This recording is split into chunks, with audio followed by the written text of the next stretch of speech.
आपको क्या लगता है अगर ये अपनी चोरी कबूल कर लेता तो हम इसको माफ नहीं करते?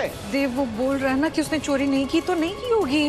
वो अपना बेटा चंचल है, चोर नहीं है। अच्छा, अगर ये बात है तो पूछो इससे कि काहे केतन को झूठ बोलकर फैक्ट्री से बाहर भेजा था इसने।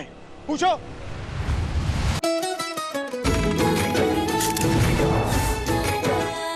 हम और हमारे बच्चे तो हार गए ना। क्या हम काफी नहीं है तुम्हारे लिए? नहीं नहीं नहीं नहीं, कैसी बातें कर रही हैं आप विद्या? हैं? कैसी बातें कर रही हैं? अरे आप तो हमारी ढाल हैं। सच बोल रहे हैं। अगर आप नहीं होते, हमारा परिवार हमारे साथ नहीं होता, हम ये सब कुछ नहीं बना पाते। सच कह रहे हैं, हम तो टूट के बिखर जाते कभी। तो फिर सच सच बताओ बात क्या? अब क्या बताएं हम? विद्या, हमारे अंदर ना एक ज्वालामुखी है जो कभी भी फट जाता है। अब उस दिन मिल में एक वर्कर चोरी करता हुआ पकड़ा गया ना, 2 कंटाप मारे बिना कुछ सवाल किए उससे। काहे? पता नहीं। अब उस दिन आपके सामने वो साइकिल वाले को हम पेल दिए। हटाओ इसको। अरे उसको क्या पता कि लक्ष्मण रेखा काहे बनाई है, साइकिल किधर रखनी है, इधर रखनी है उधर। लेकिन नहीं, हमने ना सवाल किए ना जवाब पूछे, सीधा उसको धो दिए वहीं पर। गलती है ना हमारी, पूरा साइकिल तोड़ दिए हम उसकी। कोई बात नहीं, हमने उसे साइकिल के पैसे दे दिए थे। विद्या, बात पैसे देने या ना देने की नहीं है। कहा है ना, हमारे अंदर गुस्सा भरा पड़ा है। क्या हमको नहीं पता कि हम अपने परिवार के साथ हमेशा कितने गुस्से में रहते हैं? लेकिन एक गुस्सा पता है किसके लिए? अपने माँ बाप के लिए, जिन्होंने पैदा करके ना हमें या इन हरदोई की गलियों में नालियों में मरने के लिए छोड़ दिया। गुस्सा उनके लिए है, गुस्सा इस समाज के लिए है जिसके लिए हमने इतना सब कुछ किया। लेकिन इस समाज ने हमको कभी नहीं अपनाया, कभी इज्जत नहीं दी। अब कहा ना कि गुस्सा किसी का है, निकलता किसी और पर है। हो हमारे Amitabh Bachchan, angry young man.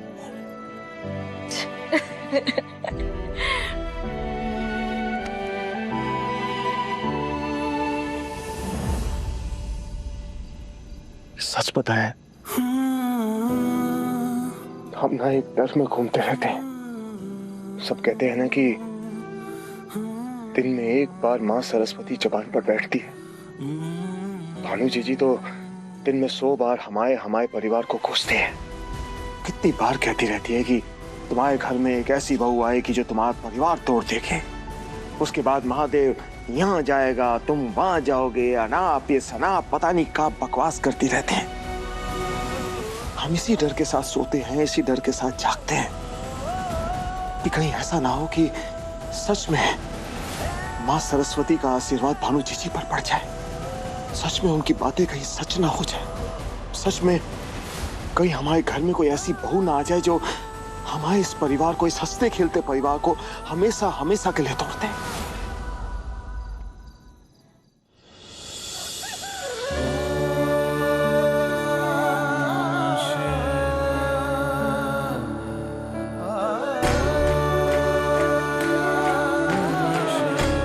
लीजिए।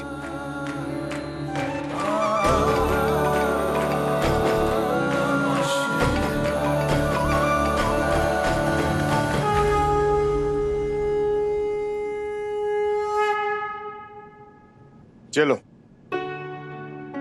ये आज की खर्ची है तुम्हारी, ठीक है? और ध्यान से खर्चा करना है, इसका पैसा है ये। चलो जाओ।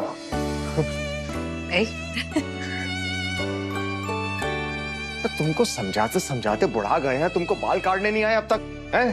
अरे इसको इधर से लाया करो, थोड़े सभ्य तरीके से रहा करो, इतने लायक लगते हो। बहुत अच्छे, बहुत अच्छे। जाओ जाओ। अरे आशीष, हमको भी रास्ते में छोड़ दो। खुश रहो, खुश रहो। हाँ बस बस।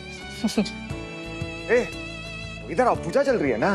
पापा वो कस्टमर का कॉल था। ओह अच्छा अच्छा अच्छा अच्छा। काम सर्वप्रथम, हाँ काम सर्वप्रथम। बस बस बस, जाके बात करो, जाके बात करो। जाओ जाओ जाओ जाओ जाओ। मम्मा, तुम कहाँ थे भाई? बाबा आपसे ना एक काम था। कहाँ थे तुम? कॉलेज के लिए रेडी हो रहे थे बाबा। ये क्या पहना हुआ है? एक बात बताएं, एक धतूरची पागल पिछली वाली गली में घूमता है, बिल्कुल हूबहू ऐसे ही कपड़े पहनता है, नाली के पास में रहता है। अगर इसी तरह का कपड़ा पहनना है ना तो उस धतूरची के साथ में रहा करो, खूब जमेगी तुम दोनों की। इस घर में रहना है तो हमारे उसूलों के हिसाब से रहना होगा, हमारे कायदे कानून के हिसाब से रहना होगा। क्या बदल क्या हो इसको, और आते हुए ये सारा लिथड़ा लेकर आना और अपनी माँ को देना। हो सकता है बेच बाच के एक आध चम्मच मिल जाए, वो भी हो सकता है। बाबा कॉलेज में सब पहनते हैं। चम्मच नहीं, पतीला जरूर मिलेगा। वो क्या है ना, तुम्हारे पापा थोड़े पुराने ख्यालों के, इसलिए फैशन वैशन नहीं समझते, लेकिन हमें तो बढ़िया लगा स्टाइल, है ना? अच्छा बताओ पापा से क्या काम था? मम्मी वो ना कॉलेज की फीस लेनी थी, हमारी फीस सबमिट नहीं हुई है ना। अच्छा, उसके लिए तो बेटा पापा के पास ही जाना होगा, लेकिन ये कपड़े पहन के मत जाना, उनकी पसंद के कपड़े पहन के जाना, वरना महादेव से महाकाल बनने में समय नहीं लगेगा। यार मम्मा आप कैसी बातें कर रही हो, 90s के पुराने कपड़े पहनते हैं वो, उसमें हम कैसे दिखेंगे? ये देखो नए कपड़े हैं, नया स्टाइल है, पूरे कॉलेज में सब ऐसे पहन कर आते हैं। लेकिन तुम्हारे पापा चाहते हैं कि उनके बच्चे दुनिया के सामने तमीजदार लगे, शरीफ लगे, ताकि कोई तुम्हारे कपड़े देखकर तुम्हारा कैरेक्टर न जज करे। ओ मेरी क्यूट मम्मा, आजकल किसी का भी कैरेक्टर उसके कपड़ों से नहीं जज किया जाता, बल्कि उसके एटीट्यूड से और उसकी अकल से जज किया जाता है। अम्मा जाओ कपड़े बदल के आओ, जाओ जाओ जाओ जाओ जाओ, जाओ।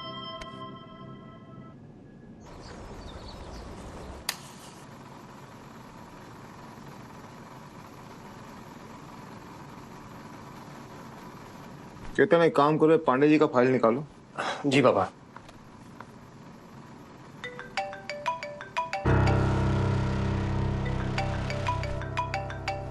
पापा ये पांडे जी की फाइल। ये नर्मदा कौन है? तो भाई कुछ पूछ रहे हैं हम तुमसे कि नर्मदा का फोन आ रहा है, कौन है नर्मदा?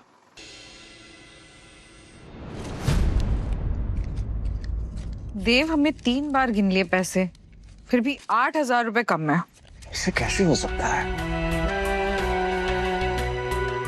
ऐसे केतन यहाँ पर आकर देखो भाई, खाते में कहाँ गए 8,000 रुपए, देखो ना।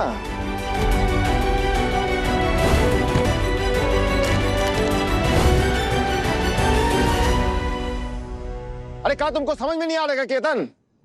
कहाँ जाना तुमसे, इधर आओ। जी जी आया। कमाल है पापा, पैसों के मामले में तो हम भी बहुत केयरफुल हैं। गले में ही रखे थे और उधर तो कोई गए ही नहीं। अरे गले में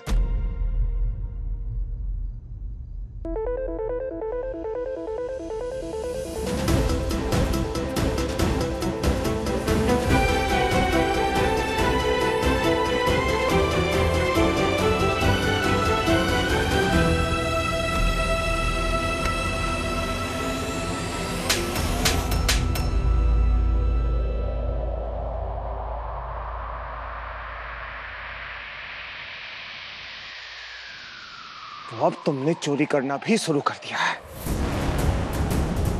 घर पे पहली बार सेल लगाए हो या इससे पहले भी लगा चुके हो?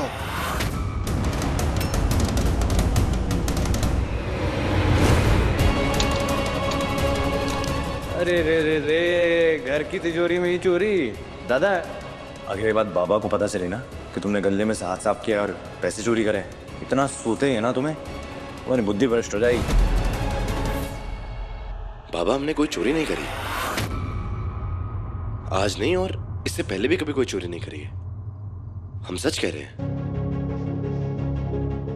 बाबा आप बताइए हमारे पास क्या वजह है चोरी करने की, हम क्यों चोरी करेंगे? क्योंकि तुम्हारी फितरत ही चोरी करने वाली है। हर चीज जल्दबाजी में चाहिए ना तुम्हें। तुमको क्या लगता है हमको कुछ समझ में नहीं आता है? तुम्हें कॉलेज के लिए पैसे देने से मना क्या किए, तुमने चोरी करनी शुरू कर दी। कबूल करो कि तुमने चोरी किया और बताओ कि पैसा कहाँ है। हमने कोई चोरी नहीं करी, हम आपकी कसम खा के थे। नहीं विद्या, आप बीच में नहीं आएंगी, हम आपको बता रहे हैं। आज इस हरामखोर को हम छोड़ेंगे नहीं, इसकी चमड़ी उधेड़ देंगे हम। आपको क्या लगता है अगर ये अपनी चोरी कबूल कर लेता तो हम इसको माफ नहीं करते? देव वो बोल रहा है ना कि उसने चोरी नहीं की तो नहीं की होगी, वो अपना बेटा चंचल है, चोर नहीं है। अच्छा अगर ये बात है तो पूछो इससे कि काहे केतन को झूठ बोलकर फैक्ट्री से बाहर भेजा था इसने, पूछो। हवने की तरह काहे मंडरा रहे हो यहाँ बस स्टॉप के ऊपर? क्या करने आए थे आप? धीरज ने मुझे यहाँ भेजा था, वो शर्मा जी का ऑर्डर लेने के लिए, पर यहाँ कोई शर्मा जी है ही नहीं पापा। पूछो केतन से, इसने कहा था ना कि जाकर शर्मा जी से मिलकर आओ। केतन बताओ, तुम्हें कहा था नहीं कहा था इसने कि जाकर शर्मा जी से मिलकर आओ। बाबा आप हमारी बात सुनने की कोशिश। ना इस तरह से नहीं माना। अरे जीजा जी माफ कर दीजिए, हो गई गलती।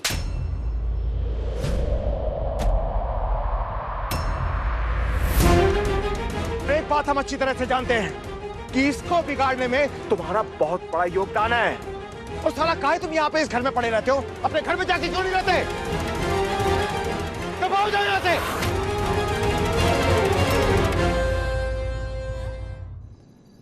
क्योंकि जीजा जी हम इसे अपना घर मानते, आपको और दीदी को अपनी माँ बाप मानते।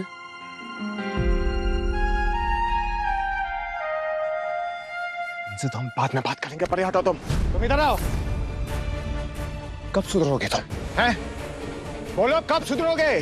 पूरे मोहल्ले में झगड़ा करके आते हो तुम, इम्तिहान में फेल हो जाते हो, किस्तों पर सामान लेकर आते हो, और अब तो चोरी करना शुरू कर दिया, वो भी घर पे। बाबा छोटी मोटी नादानी कर सकते हैं, लेकिन चोरी कभी नहीं करी हमने। हम पे यकीन कीजिए बाबा, हम झूठ नहीं बोल रहे। विद्या एक बात सुन लो, हमें ना डर लगने लगा है, इस लड़के से डर लगने लगा है कि ये हमारे हाथ से बाहर निकल चुका है। और जल्दी लिख लो इस बात को, जल्दी ये कोई ऐसा कांड करेगा ना कि हमने जितनी इज्जत कमाई है ना इस शहर में, सारी की सारी मिट्टी में मिल जाएगी, कूड़ गोबर हो जाएगी।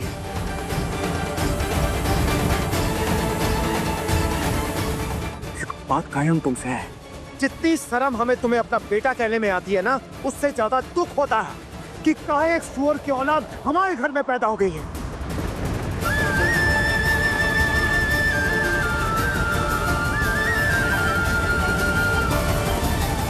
सॉरी। देखो, सुन, तुम ना पूरा 1 महीना बेड पे सो जाना, हम जमीन पे डेरा जमा लेंगे। मतलब चोरी तुमने ही की? अरे भैया पैसे तो पापा के ही है ना, हमने ले ली तो उसमें चोरी का हो गया क्या? यही खा गया सयाना कौवा और लात पड़ी बेचारे बंदर को। केतन तुम अभी चल के पापा को सच बताओ। भैया प्लीज भैया प्लीज बचाओ भैया। अरे बचाओ।